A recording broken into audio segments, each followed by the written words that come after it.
26টা মাইয়া দেখে ছবি যে লইল, তার 1000 টাকার 12 আনা পুরাইয়া গেল। মনে মনে চিন্তা করে দেশে যাব ফিরিয়া, তালুকদারের কাছে দিব 26 ফটনিয়া। ওই সময়ে চৈত্রী মাইশা রোদ ছিল রে ভাই, রাস্তায় গেলে পানির পিপাসা লেগে যায়। দেখে বামুরে এক ধনী গো বাড়ি, তখন ওঠে ঘটক তাড়াতাড়ি, বামুরে এক ধনী গো বাড়ি।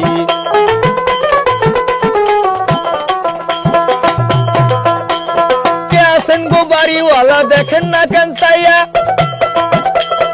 আমি যে ডাকিতেছি আজ পানি খাইবার লাগিয়া। চিৎকার শুইনা বাড়িওয়ালা বাহির বাড়ি আসিল,